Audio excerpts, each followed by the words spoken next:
పండగలే. High power ఉల్లాసం, high power ఉత్సాహం, high power ఆరోగ్యం, హై పవర్ ఆనందం. గుంటూరు వారి XXL మరియు హై పవర్ హార్స్ దేశవాళీ మినపగుళ్ళు. బంధాలు అనుబంధాలు మరింత దృఢంగా, మరింత బలంగా.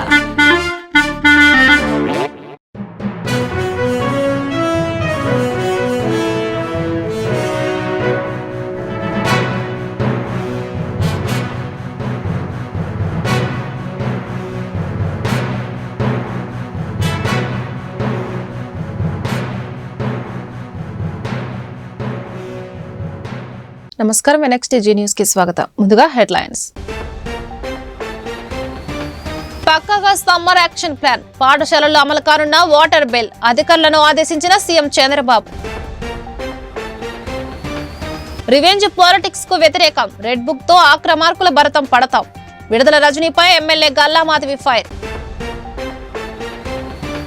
శివారు కాలనీలకు మహర్దశ, మెరుగైన మౌలిక వసతుల కల్పన, అభివృద్ధి పనులకు శంకుస్థాపన చేసిన ఎమ్మెల్యే నజీర్. పారదర్శకమైన పౌర సేవలు, ప్రగతి పదంలో దూసుకు వెళ్తున్న గుంటూరు ఇన్ఛార్జ్ మేయర్ షేక్ సజిలా. రాష్ట్రంలో ఎక్కడ తాగునీటి ఎద్దడి కనిపించకూడదని ముఖ్యమంత్రి చంద్రబాబు అధికారులను ఆదేశించారు. నిత్యం నమోదవుతున్న ఉష్ణోగ్రతల సమాచారాన్ని మొబైల్ అలర్ట్స్ ద్వారా ఎప్పటికప్పుడు ప్రజలకు తెలియజేయాలన్నారు. ఈ మేరకు వేసవి ప్రణాళికపై డిజాస్టర్ మేనేజ్మెంట్, పంచాయతీరాజ్, మున్సిపల్, వైద్యారోగ్య శాఖ అధికారులతో సీఎం సమీక్ష నిర్వహించారు. ముందస్తు జాగ్రత్తలతో తీసుకోవడం ద్వారా వడదెబ్బ మరణాలు తగ్గించాలన్నారు. తీవ్ర వడగాలులు వీచే అవకాశం ఉన్న ప్రాంతాల్లో మజ్జిగ కేంద్రాలు, చలివేంద్రాలు ఏర్పాటు చేయాలని చెప్పారు. పాఠశాలలో వాటర్ బెయిల్ విధానం అమలు చేయాలని సంబంధిత అధికారులను ఆదేశించారు. అడవుల్లో అగ్ని ప్రమాదాలపై అప్రమత్తంగా ఉండాలని, ఎప్పటికప్పుడు డ్రోన్లతో పరిస్థితిని పర్యవేక్షించాలని సీఎం సూచించారు. తిరుమల తిరుపతి దేవస్థాన శాశ్వత ఉద్యోగులకు 3 నెలలకు ఒకసారి సుపదం దర్శనం కల్పిస్తామని టీటీడీ చైర్మన్ బిఆర్ నాయుడు తెలిపారు. సుపదం టికెట్ ఇచ్చి శ్రీవారి దర్శనం కల్పిస్తామని చెప్పారు. తిరుమలలో లైసెన్స్ లేని దుకాణాలను ఖాళీ చేయిస్తామని తెలిపారు. టీటీడీ ధర్మకర్తల మండలి సమావేశం అనంతరం ఈవో శ్యామలరావుతో కలిసి బిఆర్ నాయుడు మీడియాతో మాట్లాడారు. బోర్డు తీర్మానాలను వివరించారు. పవిత్రమైనటువంటి భూమిలో ఒక అంగుళం కూడా అన్యాకృతం కాకూడదు అని చెప్పేసి నిర్ణయం తీసుకోవడం జరిగింది. టీటీడీలో నిధులు ఎవరైతే నిర్వర్తిస్తున్నారో వాళ్ళందరూ హిందువులై ఉండాలి. ఈరోజు బోర్డులో కూడా మేము పెట్టి మరొకసారి దాన్ని తీర్మానం చేయడం జరిగింది. అన్ని రాష్ట్ర రాజధానుల్లో వెంకటేశ్వర స్వామి ఆలయం నిర్మించాలని టీటీడీ ద్వారా అన్ని రాష్ట్ర ముఖ్యమంత్రులకి నేను ఉత్తరం రాయడం జరిగింది. కొంతమంది రియాక్ట్ అయ్యారు, ఇంకా కొంతమంది రియాక్ట్ కావాల్సింది. ముఖ్యమంత్రి గారు అన్నారు, ఎవరైతే రియాక్ట్ కాలేదో వాళ్ళ ఇది లిస్ట్ ఇస్తే నేను కూడా ఉత్తరం రాసి వాళ్ళతో నేను మాట్లాడుతా అన్నారు. ఇది 1.5 year లో ఒక కొలిక్కి తీసుకొచ్చి కొన్ని ఆలయాలను నిర్మించాలని చెప్పేసి ఈ ప్రభుత్వం గట్టిగా ఉంది. రాష్ట్రంలో చిన్న చిన్న పట్టణాలు, గ్రామాలు, దళిత వాడల్లో ఆర్థిక స్తోమతం లేక నిర్మాణాలు కొన్ని ఆగిపోయినాయి. వాటన్నిటికి కూడా కంప్లీట్ చేసి ప్రజలకు అందుబాటులోకి తేవాలని చెప్పేసి, భక్తులకు అందుబాటులో తేవాలని చెప్పేసి కూడా తీర్మానం చేయడం జరిగింది.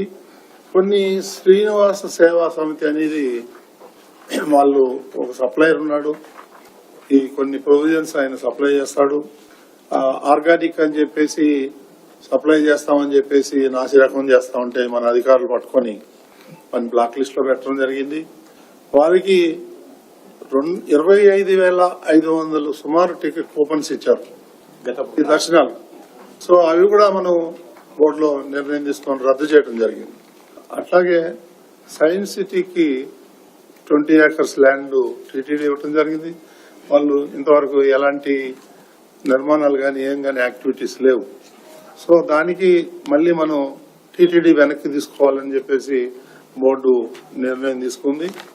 ఈ టీటీడీలో ఎవరైతే పర్మనెంట్ ఎంప్లాయీస్ గా పనిచేస్తున్నారో వాళ్ళందరికీ 3 నెలలకు ఒకసారి సుభదం టికెట్లు ఇచ్చి వాళ్ళని దర్శనాలకి అలౌ చేయాలని చెప్పేసి కూడా బోర్డు నిర్ణయం తీసుకుంది.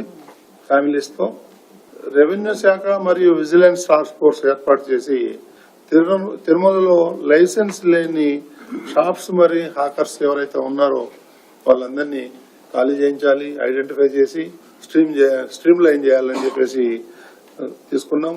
అదేవిధంగా వికలాంగులు, వృద్ధులు ఎవరైతే ఉన్నారో అది ఆన్లైన్ లో బుకింగ్ చేసుకోమంటున్నారు.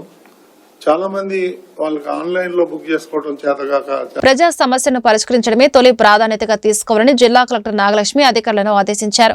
రాష్ట్ర ప్రభుత్వం అమలు చేస్తున్న సంక్షేమ కార్యక్రమాలను అర్హులైన లబ్ధిదారులకు అందించాలన్నారు. ప్రజా సమస్యల పరిష్కార వేదిక స్పందన కార్యక్రమం సోమవారం జిల్లా కలెక్టరేట్ ప్రాంగణంలోని ఎస్ఆర్ శంకరన్ కాన్ఫరెన్స్ హాల్లో సోమవారం జరిగింది. ఈ సందర్భంగా జిల్లా నలుమూల నుండి వచ్చిన బాధితులు తమ సమస్యను పరిష్కరించాలని కోరుతూ జిల్లా కలెక్టర్ నాగలక్ష్మికి విజ్ఞాపన పత్రాలు అందజేశారు. ఆయా సమస్యలను తక్షణమే పరిష్కరించాలని సంబంధిత అధికారులను ఆదేశించారు. ఈ విషయంలో అశ్రద్ధ చేయొద్దని సూచించారు. కలెక్టర్ గ్రీవెన్స్ కార్యక్రమాన్ని రాష్ట్ర ప్రభుత్వం ప్రతిష్టాత్మకంగా నిర్వహిస్తుందని వివరించారు.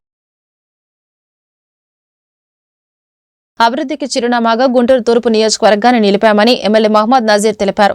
శివారు ప్రాంతమైన శారదా కాలనీని అన్ని విధాల అభివృద్ధి చేశామన్నారు. కూటమి ప్రభుత్వ పాలనలో ప్రతి ప్రాంతంలో మౌలిక వసతులు కల్పించామన్నారు. సోమవారం శారదా కాలనీలో అభివృద్ధి పనులకు గుంటూరు ఇన్ఛార్జి మేయర్ షేక్ సజ్జలాతో కలిసి ఎమ్మెల్యే నజీర్ శంకుస్థాపన చేశారు. ఈ సందర్భంగా ఎమ్మెల్యే మాట్లాడుతూ అభివృద్ధి ప్రణాళికలో భాగంగా శారదా కాలనీలో 2వ లైన్ నుంచి 20వ లైన్ వరకు 1.75 కోట్లతో సీసీ రోడ్ల నిర్మాణం జరుగుతుందన్నారు. అలాగే బొంగరాలబీడు రోడ్డు విస్తరణ పనులు త్వరలోనే చేపడుతున్నట్లు వెల్లడించారు. ఈ కార్యక్రమంలో కూటమి నాయకులు పాల్గొన్నారు. శారదా కాలనీ అంటే గుంతలు, వీధి లైట్లు లేకుండా, లేకపోతే కాలువలు లేకున్నటువంటి పరిస్థితి నుంచి ఈరోజు గుంటూరు నగరంలోనే లక్ష్మీపురాన్ని తలపించేటువంటి విధంగా శారదా కాలనీ అభివృద్ధి చెందుతున్నటువంటి పరిస్థితి. దాదాపు 3 నెలల క్రితం 1వ లైన్ నుంచి దాదాపు 19వ లైన్ వరకు డ్రైన్స్ అన్నీ కూడా పునర్నిర్మాణం చేయడం జరిగింది. అంతేకాకుండా ఈరోజు 1,93,00,000 రూపాయలతో అన్ని వీధుల్లో కూడా లో లేయింగ్ ఉన్నటువంటి సీసీ రోడ్లన్నీ కూడా నిర్మాణం చేయడం జరుగుతూ ఉంది. శరవేగంగా ఈ ప్రాంతాన్ని అభివృద్ధి చెందుతూ, ముఖ్యంగా గతంలో 30-50 సంవత్సరాల నుంచి ఎప్పుడు పట్టించుకున్నటువంటి 3 వంతెన కార్యక్రమం దగ్గర నుండి, అలాగే ఈ బొంగరాలబీడు ఎక్స్టెన్షన్ చేసేటువంటి కార్యక్రమం కూడా జరుగుతూ ఉంది. ఇప్పుడే 40 అడుగులు కూడా లేనటువంటి రోడ్ని 60 అడుగులు చేయడానికి ప్రతిపాదనలు సిద్ధం చేసి ఈ ప్రాంతంలో ఆర్డీపీ కూడా రెడీ చేసి ప్రాపర్టీ హోల్డర్స్ అందరికి కూడా వాళ్ళ మార్కింగ్ చేసేటువంటి కార్యక్రమం కూడా చేసాం. తొందరలోనే ఒక మీటింగ్ కండక్ట్ చేసి ప్రజల సహకారంతో ఈ ప్రాంతంలో రద్దీ ఎక్కువ పెరుగుతూ ఉంది.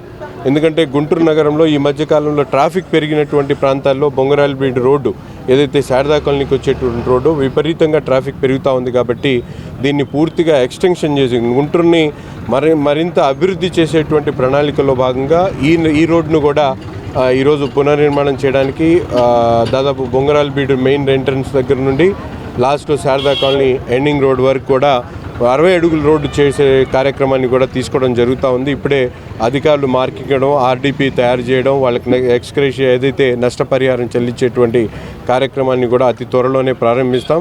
ఈరోజు నగరంలో అనేక కార్యక్రమాలు జరుగుతూ ఉన్నాయి. అభివృద్ధి కార్యక్రమాల్లో కూటమి ప్రభుత్వం ఏర్పడ్డ తర్వాత ఒక చిత్తశుద్ధితో మౌలిక వసతులు ప్రతి ఒక్క ప్రాంతాన్ని కల్పించాలనే ధ్యేయంతో పనిచేయడం జరుగుతూ ఉంది. ఎక్కడైనా ప్రజలకు ఎటువంటి ఇబ్బంది వచ్చినా కూడా తప్పకుండా మా కూటమి నాయకులందరూ కూడా క్షేత్రస్థాయిలో అందుబాటులో ఉంటాం.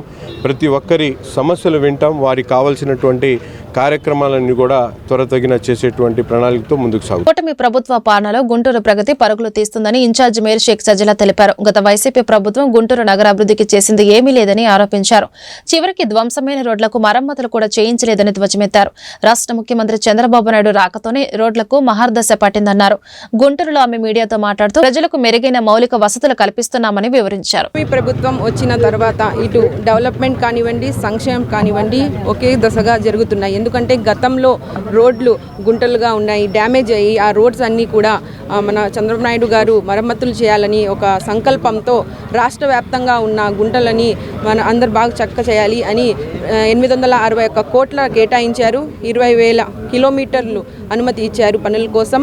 ఇంకా ప్రతి వార్డులో కానివ్వండి, ప్రతి ఒక్క చోట కానివ్వండి ఈ శంకుస్థాపనలు చేసి రోడ్లు ప్రజలకు ఇబ్బంది కలగకుండా వాళ్ళు చక్కగా వెళ్ళడానికి మేము ఎమ్మెల్యే గారు, కార్పొరేటర్స్ గారు ప్రతి ఒక్కరు అడుగులు ముందుకు వేస్తున్నారని ఈ సందర్భంగా తెలియజేస్తారు. గుంటూరు జెడ్పీ రోడ్లో ఉన్న మహిళా ప్రాంగణాన్ని పశ్చిమ ఎమ్మెల్యే గల్లా మాధవి సోమవారం ఆకస్మిక తనిఖీ చేశారు. ప్రాంగణంలో ఉన్న వివిధ విభాగాలను పరిశీలించి నిర్వహణ గురించి వాకబు చేసి ఎమ్మెల్యే సంతృప్తి వ్యక్తం చేశారు. ఈ తనిఖీ అనంతరం గల్లా మాధవి మీడియాతో మాట్లాడారు. మహిళా ప్రాంగణంలో శిశు వికాసం, వనితా నివాస్, one stop centre, domestic violence centre, శిశు నివాస్, కాలేజ్ హోమ్, స్వాదరం హోం, వర్కింగ్ ఉమెన్ హాస్టల్, సఖీ నివాసులు మహిళా సాధికారత కోసం కృషి చేస్తున్నాయని తెలిపారు. మహిళా ప్రాంగణంలోని శిథిల వ్యవస్థకు చేరుకున్న భవనాల ఆధునీకరణకు కృషి చేస్తున్నామన్నారు. మహిళా ప్రాంగణాన్ని ఆదరణకు నోచుకోలేని మహిళలు సద్వినియోగం చేసుకోవాలన్నారు. ఇందుకోసం రాష్ట్ర ప్రభుత్వం పెద్ద మొత్తంలో నిధులు కేటాయిస్తుందని వివరించారు. ఇచ్చేయడం జరిగింది. ఈ మహిళా ప్రాంగణంలో చాలా డిపార్ట్మెంట్స్ ఉన్నాయి. అందులో ప్రధానంగా one stop centre, domestic violence centre, ఈ శిశు గృహాస్ ఉన్నాయి. అదేవిధంగా కాలేజ్ ఎట్ హోమ్ ఉంది, అండ్ వర్కింగ్ ఉమెన్స్ హాస్టల్ ఉంది, స్వదార్ హోమ్ ఉంది, అండ్ రీసెంట్గా స్టార్ట్ చేసిన వనితా నివాస్ ఉంది. ఇలాగా ఇన్ని ఉన్నాయి. ఇక్కడ కేవలం మహిళల కోసం, చిన్నపిల్లల కోసం, ఇక్కడ మహిళా అభివృద్ధి కోసం, వారి సంక్షేమం కోసం, సెక్యూరిటీ కోసం ఈ మహిళా ప్రాంతం మొత్తం కూడా నిర్వహించబడతా ఉంది. వీటి స్థితిగతులు ఏంటి అని ఒకసారి చూద్దామని రావడం జరిగింది. చాలా చక్కగా మెయింటైన్ అయితే జరుగుతూ ఉంది. కాకపోతే బిల్డింగ్స్ అన్నీ కూడా చాలా పురాతనమైన అవడం వల్ల శిథిలావస్థకు చేరున్నాయి కొన్ని. వీటన్నిటిని మళ్ళీ పునరుద్ధరించాల్సిన అవసరం ఉంది. ఎందరో ఆడపిల్లలు ఇక్కడ నివాసం ఉంటున్న పరిస్థితి ఏర్పడింది. అలాంటిది వీళ్ళు చక్కగా దానికి కౌన్సిలింగ్ ఇవ్వడము, వాళ్ళ సమస్యల్ని పరిష్కరించే ప్రయత్నం చేయడము, కోర్టుకి డైరెక్ట్ చేయడము, అక్కడి నుంచి వచ్చిన ఆదేశాల మేరకు మళ్ళీ వీళ్ళు ఆ ఆడపిల్లలందరినీ సంరక్షించడం చేస్తూ ఉన్నారు. చాలా బాగుంది. అదేవిధంగా ఈ శిశు గృహాలకు వచ్చాము. చాలామంది చిన్న పిల్లలు, తల్లులు వదిలేసి వెళ్ళిపోయిన పిల్లలందరినీ చూడడం జరిగింది. 6 సంవత్సరాల లోపు ఉన్న పిల్లలందరినీ వీళ్ళు పర్యవేక్షిస్తూ ఉన్నారు. అయితే ఇంతమంది ఉన్నా కూడా మనకి అనేక సమస్యలు ఉండి ఎందరో ఆడపిల్లలు ఇలాగా ఇల్లు లేకుండా ఎన్నో సమస్యలతో ఉన్నా కూడా ఇక్కడ కేవలం 10 నుంచి 15 మంది మాత్రమే ఉంటున్న పరిస్థితి. అంటే ఇక్కడ అవేర్నెస్ లేకపోవడం మాత్రమే ప్రధాన కారణంగా కనిపిస్తూ ఉంది. దీని గురించి తెలుసుకోవాల్సిన అవసరం ఉంది. ఇక్కడ అబాండన్డ్ ఉమెన్కి చాలా సౌకర్యాలు ఉన్నాయి. దాన్ని తెలుసుకొని ఇక్కడ చక్కగా వచ్చి కౌన్సిలింగ్ తీసుకొని వాళ్ళ సమస్యల పరిష్కారం చేసుకునే ప్రయత్నం చేయాల్సిందిగా నేను కూడా కోరుకుంటూ ఉన్నాను. అండ్ ఏదైతే శిథిలావస్థకు చేరిన బిల్డింగ్స్ ఉన్నాయో వాటన్నిటిని రివైవ్ చేయాల్సిన అవసరం కూడా ఉంది. కేవలం మహిళల కోసం నిర్వహించబడుతున్న ఈ ప్రాంగణం మొత్తం కూడా చాలా చక్కగా మెయింటైన్ చేయాల్సిన అవసరం ఉంది. మరి ఇక్కడ కాంపౌండ్ వాల్స్ లేని పరిస్థితి, అడవిని తలపిస్తున్న ప్రాంగణం ఉన్నది. ఇక్కడ ఇదంతా కూడా మారాల్సిన పరిస్థితి ఉంది. మాజీ మంత్రి విడుదల రజనీ ఆరోపణలపై గుంటూరు పశ్చిమ ఎమ్మెల్యే ఘాటుగా స్పందించారు. రివెంజ్ పాలిటిక్స్ తీర్చుకోవాలంటే ఏపీలో జైళ్లు సరిపోవని చెప్పారు. అవినీతి పరుల భరతం పట్టేందుకే రెడ్ బుక్ ఉందని స్పష్టం చేశారు. సమ్మర్ యాక్షన్ ప్లాన్ తో గుంటూరు నగరవాసులు వేసవి దాహార్తిని తీరుస్తామన్నారు. లోతట్టు ప్రాంతాలు జలమయం కాకుండా డ్రైన్ వ్యవస్థను ప్రక్షాళన చేస్తున్నామన్నారు.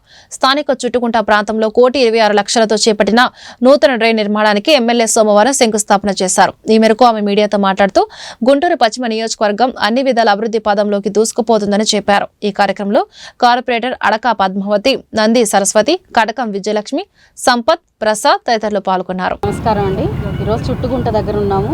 మరి గత సంవత్సర కాలంగా ఇక్కడ తవ్వేసి దాన్ని అలాగే వదిలేసిన ఒక డ్రైన్ దగ్గర ఉన్నాము. చుట్టుగుంట నుంచి అష్టవంకర్లు తిప్పి డ్రైన్ని పీకలవాగులో కలిపిన పరిస్థితి మనం చూసాము. ఇప్పుడు ఫీల్డ్ విజిట్ చేసుకున్నప్పుడు దాన్ని స్ట్రైట్ లైన్ చేస్తే ముంపుకి గురవ్వకుండా ప్రాంతాలన్నీ, లోతట్టు ప్రాంతాలన్నీ ఉంటాయి అని చెప్పి మేము ఇంజనీరింగ్ వాళ్ళని కోరడం జరిగింది. వాళ్ళు వెంటనే దీనికి స్పందించి ఎస్టిమేషన్స్ రెడీ చేసి ఈరోజు దాదాపుగా 1,26 లక్షలతో ఈ వర్క్స్ని ప్రారంభించుకోబోతా ఉన్నాము. 2 కల్వర్ట్స్తో 410 మీటర్ల ఈ డ్రైన్ని ఏర్పాటు చేసుకుంటే దాదాపుగా ఇక్కడ ఈ డ్రైన్తో వచ్చే సమస్యలన్నీ కూడా పూర్తవుతాయి. అదేవిధంగా అటు ఏటి అగ్రహారం వైపు కూడా డ్రైన్ని మనము మళ్ళీ పునరుద్ధరించుకోవాల్సిన పరిస్థితి ఉంది. మొన్న మనం వరదల్లో చూసాం, కంప్లీట్గా ఏరియా అంతా మునిగిపోయిన పరిస్థితి. అది కూడా కౌన్సిల్లో పెట్టాము. దాన్ని కూడా స్ట్రైట్ లైన్ చేసి అక్కడ కూడా ఆ డ్రైన్ సమస్య లేకుండా చూడడం జరుగుతుంది. ఏదేమైనప్పటికీ రానున్న వర్షాకాలంని దృష్టిలో పెట్టుకొని మొత్తం డ్రైన్స్, అదేవిధంగా రోడ్స్, డీసిల్టేషన్ మీద కాన్సన్ట్రేట్ చేసి నియోజకవర్గ స్థాయిలో ఈ పనులన్నీ కూడా చేపట్టి ప్రజలందరికీ సౌకర్యార్థం ముందుకు తీసుకెళ్లే దిశగా అందరం కూడా పనిచేస్తూ ఉన్నాము. దీంతోపాటు 28వ డివిజన్లో కూడా ఈరోజు వర్క్స్ని స్టార్ట్ చేసుకోవడం జరిగింది. అది కూడా ఎప్పటి నుంచో పెండింగ్ ఉన్న రోడ్డు, అది కూడా దాదాపుగా 71 లక్షలతో ఆ వర్క్ కూడా సీసీ రోడ్డు, డ్రైన్ వేసుకోవడం జరుగుతుంది. అన్ని విధాల గుంటూరు పశ్చిమ నియోజకవర్గం అభివృద్ధి పదంలో ఇటు రోడ్లతో, సక్రమైన డ్రైన్స్తో, మంచినీటి సదుపాయంతో ముందుకు వెళ్తుంది అని చెప్పి అందరినీ ఒక బుక్లో రాసుకుంటాం. ఈరోజు పలానా కుక్కల సమస్య ఉంది, దోమల సమస్య ఉంది, డ్రైన్ సమస్యలు ఉన్నాయి అని నేను ప్రతిరోజు ఎక్కడికైనా వెళ్ళిన చోట ఒక బుక్లో రాసుకుంటాను. సమస్యల్ని రాసుకుంటాం. ఎక్కడైనా అవినీతి జరిగింది, పలానా ఎంప్లాయీ సరిగ్గా లేడు, పలానా సచివాలయంలో ఇక్కడ పనులు చేయట్లేదు, పలానా ఇంజనీరింగ్ విభాగంలో ఉన్న సోకాల్డ్ ఏఈఓ డిఈఓ ఇక్కడ పని చేయట్లేదని వాళ్ళ గురించి రాసుకుంటాం. రేపొద్దున వాళ్ళ మీద యాక్షన్ తీసుకోవడానికో లేకపోతే మనకు ఈ కాన్స్టిట్యున్సీలో బాగా మంచి పనులు జరగడానికో అవి నోట్ చేసుకుంటాం సాయంత్రానికి. అదేవిధంగా జరిగిన 5 సంవత్సరాల్లో, గడిచిన 5 సంవత్సరాల్లో ఎన్ని రకాలైన అరాచకాలు, అకృత్యాలు. గుంటూరు నగరంలో రోడ్డు పక్కన వ్యాపారం నిర్వహించుకునే చిరు వ్యాపారుల పట్ల దయచూపాలని కోరుతూ ఆంధ్రప్రదేశ్ వీధి చిరు వ్యాపారుల సంఘం ఆధ్వర్యంలో సోమవారం గుంటూరు కార్పొరేషన్ కార్యాలయం ఎదుట నిరసన ప్రదర్శన జరిగింది.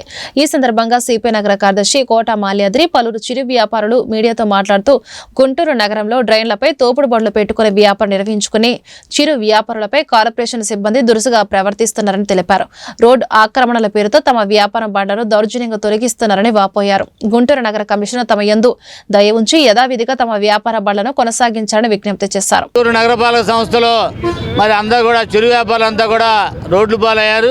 వాళ్ళందరూ కూడా మరి వాళ్ళకి జీవనోభివృద్ధి కల్పించాలని కమిషనర్ గారు కలవడానికి ఈరోజు చిరు వ్యాపారులంతా కూడా మరి సంఘాలకు అతీతంగా నాస్పి అట్లాగే సీట్ వెండర్స్ ఫెడరేషన్ ఆధ్వర్యంలో ఏఐటీసీ గారు రావడం జరిగింది. వాళ్ళు అడుగుతుందంతా మరి ఏదైతే మరి ఇప్పుడు దాకా మరి బండ్లు పెట్టుకొని బతున్నారో అక్కడే మరి అడ్డం లేకుండా కాలువల మీద మరి ఉంటామని చెప్తా ఉన్నారు. వారికి సంబంధించి అవకాశం ఇచ్చి వారికి మరి ఉన్నటువంటి అవన్నీ కూడా సరుకునంతా కూడా బయటేస్తూ ఉన్నారు. అట్లాగే బండ్లని కూడా నెట్టేయడం వల్ల ఎరిగిపోయి నష్టపోతూ ఉన్నారు. కాబట్టి వాళ్ళని ఆదుకొని చిరు వ్యాపారాలను ఆదుకొని కమిషనర్ గారు మరి అధికారులకి ఒక డైరెక్షన్ ఇచ్చి వారు ఏదైతే ఉన్నారో ఆ ప్రాంతంలోనే డ్రైనేజ్ మీద అయినా కూడా వాళ్ళు వ్యాపారాలు చేయడానికి సిద్ధంగా ఉన్నారు. కాబట్టి వాళ్ళకి అవకాశం మనం కోరుతా ఉన్నాం. అట్లాగే మరి గుజ్జనగూడ దగ్గర వెండింగ్ కమిటీ వెండింగ్ జోన్ కూడా ఏర్పాటు చేశారు. అక్కడ బండి పెట్టుకుంటే మనిషి నిలబడటానికి కానివ్వండి, మనిషి నిలబడితే బండి పెట్టడానికి కూడా లేదని చెప్తా ఉన్నారు. అది కూడా పునఃసమీక్ష చేసి అక్కడ కూడా వారికి అక్కడ ఉన్న స్థలం కూడా పెంచి వాళ్ళందరూ కూడా ఇబ్బంది లేకుండా చూడాలి. కిల్లి కొట్టు అందరూ కలిసి కాలం మీద పెట్టుకుంటున్నాము. ఆ కాలం మీద కూడా తీసేయమని నెడితే ఏడ బతుకుతాం. మేము రోజువారీ తీసుకొని ఉన్నాము అప్పులు, అవి కట్టలేదని చెప్పేసి మమ్మల్ని రోడ్డు మీద నిలబెడుతున్నారు. మేము ముసలితనం అయిపోయాం. మాకు ఆదుకునేది ఎవరు? మిమ్మల్ని ఓట్లేసి గెలిపించుకునేది మేమేగా. మళ్ళీ ఓట్లు వేయాలా, గెలిపించుకోవాలనుకుంటే మాకు న్యాయం చేయండి. ముసలాళ్ళం అయిపోయాం. మాకు అక్కడ వ్యాపారం అక్కడ చేసుకొని తట్టుగా చూడండి. కాలువల మీద పెట్టుకుంటాం. అందుకన్నా మేమేం చెప్పేది ఏమీ లేదు. మేము కాలువల మీద పెట్టుకొని బతుకుతాం అందరూ కలిసి. మరి ట్రాఫిక్ అడ్డం రాకోకుండా మేము బతుకుతాం. మరి అది ఒకటి కావాల్సింది మాకు. దయచేసి నమస్కారాలండి. మేము 15-20 రోజుల నుండి మేము పచ్చి సరుకుని పడేసుకోవాల్సి వస్తుంది. మమ్మల్ని చాలా ఇబ్బంది పెడుతున్నారు. మేము రోజు వరలకి వడ్డీలకు తెచ్చుకొని మేము జీవనం సాధిస్తున్నాము. మా బతుకులు మమ్మల్ని బతకనియండి. ట్రాఫిక్ ఇబ్బంది కలిగించము. మేమున్న ప్లేస్లోనే మాకు కొంచెం ఆశ్రయం కలిగించండి. అదే మేము విన్నవించుకునేది. పొద్దునపూట కమిషనర్ గారు వచ్చి ఒక వ్యాన్ని పంపించి ఆ బళ్ళన్నీ ఎత్తిస్తున్నారండి. అది జరగకుండా చూడాలి, మాకు న్యాయం చేయాలి. సాయంకాలం పూట కూడా వ్యాపారం చేసుకోకుండా ఆ బళ్ళన్నీ మున్సిపాలిటీ వ్యాన్ వాళ్ళకి చెప్పి వ్యాన్ వాళ్ళు తీసుకెళ్ళి ఈ బళ్ళు తీసుకొచ్చి మళ్ళీ మున్సిపాలిటీలో పడేస్తున్నారు. తీసుకొచ్చి మాకు న్యాయం చేయాలండి. వక్ఫ్ బోర్డు చట్ట సవరణ బిల్లును చంద్రబాబు, పవన్ కళ్యాణ్, జగన్మోహన్ రెడ్డి వ్యతిరేకించారని ఆంధ్రప్రదేశ్ ముస్లిం ఐక్యవేదిక నాయకులు జియావుర్ రెహమాన్ కోరారు. పార్లమెంట్లో ఈ బిల్లు ఆమోదం పొందకుండా ఉండాలంటే చంద్రబాబు, పవన్ కళ్యాణ్ ఈ బిల్లుకు వ్యతిరేకంగా ఓటు వేయాలన్నారు. ఆంధ్రప్రదేశ్ ముస్లిం ఐక్యవేదిక ఆధ్వర్యంలో వక్ఫ్ బోర్డు చట్ట సవరణ బిల్లును వ్యతిరేకిస్తూ గుంటూరు జిల్లా కలెక్టరేట్ ఎదుట సోమవారం ధర్నా కార్యక్రమం జరిగింది. ఈ సందర్భంగా జియావుర్ రెహమాన్ మాట్లాడుతూ వక్ఫ్ బోర్డు సవరణ చట్టం మాకొద్దు అన్నారు. వక్ఫ్ బోర్డు ఆస్తులను పరిరక్షించాల్సిన బాధ్యత పాలకులపై ఉందన్నారు. అందరూ నమస్కారం, అస్సలాం వాలేకుం. ఈరోజు గుంటూరులోని కలెక్టర్ ఆఫీస్ ఎదురుగా ఉన్నటువంటి ధర్నా ప్లేస్లో ముస్లిం ఐక్య వేదిక ఆధ్వర్యంలో వక్ఫ్ బోర్డు బిల్కి వ్యతిరేకంగా నిరసన కార్యక్రమం చేపట్టడం జరిగింది. ఈ కార్యక్రమంలో రాష్ట్రం నలుమూల నుంచి ముస్లిం సోదరులు వచ్చేసి ఈ కార్యక్రమాన్ని విజయం చేసిన ప్రతి ధన్యవాదాలు తెలుస్తున్నాం. ముస్లిం ఐక్య వేదిక డిమాండ్ ఒకటే, వక్ఫ్ సవరణ చట్టం అనేది పార్లమెంట్లో అమలు కాకుండా చంద్రబాబు నాయుడు గారు కానీ, పవన్ కళ్యాణ్ గారు కానీ, జగన్ గారు కానీ అడ్డుకుంటే తప్పనిసరిగా ఈ బిల్లు ఆగిపోతుంది. ఈ బిల్లుని కాపాడాల్సిన బాధ్యత మన కూటమి ప్రభుత్వానికి. కాబట్టి వీళ్ళు తప్పకుండా సహకరిస్తారని ఆశిస్తూ వాళ్ళు డిమాండ్ చేస్తున్నాం. ముస్లింలకు చెందిన ఆస్తుల్లో ఇతరులు జోక్యం చేసుకోకుండా ముస్లిం ఆస్తులను కాపాడాల్సిన అవసరం ఉంది. కాబట్టి ముస్లిం ఐక్య వేదిక ఈ చట్టాన్ని రద్దు చేయాల్సి కోరుచున్నాం. గుంటూరు నల్లచెరువు 14వ లైన్లో నాగులైన్ ఫ్రెండ్స్ సర్కిల్ ఆధ్వర్యంలో ఘనంగా ఇఫ్తార్ విందు జరిగింది. ఈ ఇఫ్తార్ విందును స్థానిక పెద్దలు టెంట్ హౌస్ బాబు చంద్రబాబు ప్రారంభించారు. ప్రతి సంవత్సరం కులమతాలకు అతీతంగా ఇక్కడ ఇఫ్తార్ విందు కొనసాగుతుంది. సుమారు 1500 మంది ఈ ఇఫ్తార్ విందులో పాల్గొన్నారు. ఈ కార్యక్రమంలో స్థానికులు సుబాని, కామిశెట్టి మధు, బురాన్, హుస్సేన్, దుర్గారావు తదితరులు పాల్గొన్నారు.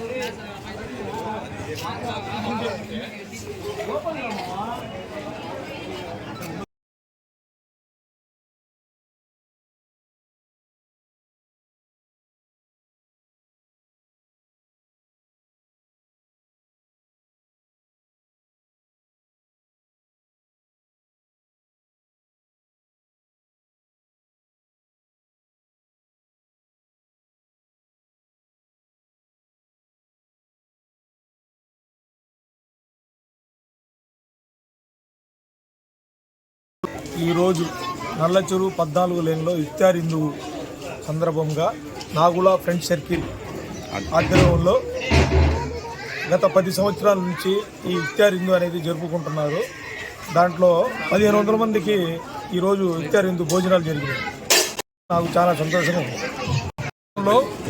ఈ కార్యక్రమంలో నాగుల యూత్ ఫ్రెండ్ సర్కిల్లో నాగుల, సుబాని, గౌస్, బురాన్, సుబాని, హసేను, దుర్గారావు, పండు, బాజీ వీళ్ళందరూ పాల్గొన్నారు. వార్తలు ముగించే ముందు హెడ్లైన్స్ మరొకసారి.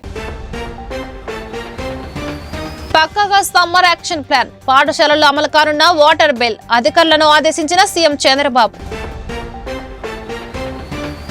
రివెంజ్ పాలిటిక్స్ కు వ్యతిరేకం, రెడ్ బుక్ తో ఆక్రమార్కుల భరతం పడతాం, విడుదల రజనీపై ఎమ్మెల్యే గల్లా మాధవి ఫైర్.